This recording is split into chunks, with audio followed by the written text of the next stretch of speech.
Wees hartlik gegroet. Ek is nog steeds besig met die reeks oor die storm op die see en Petrus wat op die water geloop het na Jesus toe en gesink het. En ek wil vandag as titel gebruik van hierdie kort boodskap, leer uit jou foute. Maar kom ons lees wat sê Matteus 14 vers 30 en 31. Maar toe Petrus sien hoe sterk is die wind, het hy bang geword en begin sink en uitgeroep, Here, red my. Dadelik het Jesus sy hand uitgesteek, hom gegryp en vir hom gesê, klein gelowige, waarom het jy begin twyfel? Nou ja, Petrus se uitstapie op die water het daarom nie in 'n mislukking geëindig nie. Ons hou soms nie 'n gedagte nie, dat hy saam met Jesus op die water teruggeloop het na die skui toe. Van Petrus kan ons sê, dat hy meer gewaag en meer risiko's geloop het as enige ander disipel. Geen ander disipel het soveel foute gemaak as Petrus nie. Maar dan moet ons ook sê, geen ander disipel het soveel wonderwerke beleef as Petrus nie. Petrus het meer as een keer misluk, maar telkens weer uitgereik na Christus. Waarskynlik het sy mislukkings hom elke keer al hoe nader aan Christus gebring. Ek wonder soms of ons nie meer leer uit ons en ander se foute as uit dit wat ons reg doen nie.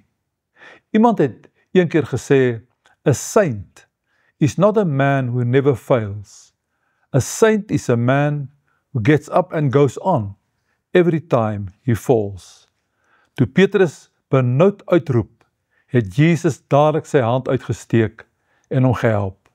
Betyds, soos altyd, nooit te laat nie.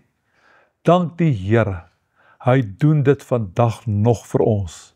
Maar dan vermaan Jesus hom, klein gelowige, waarom het jy begin twyfel? Dis baie interessant om te sien waaroor Jesus Petrus aanspreek.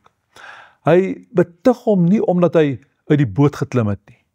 Nie omdat hy voorbarig was nie. Nie omdat hy onverantwoordelik of oormoedig opgetree het nie. Nee, Jesus blameer hom nie omdat hy te veel gewaag het nie, maar omdat hy te min vertrou het. Nie omdat hy te groot gewaag het nie, maar omdat hy te klein geglo het. Geloof sluit dikwels 'n risiko, 'n waag element in. Is ek en jy ook bereid om te waag as ons glo ons het van die Here gehoor?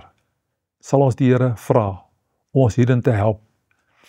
Here, ek besef dat ek eers die wonderwerk kan beleef wanneer ek my voet oor die rand van die boot sit. Help my om gehoorsaam te wees as U met my gepraat het. Amen. Baie seën vir jou, ons gesels weer.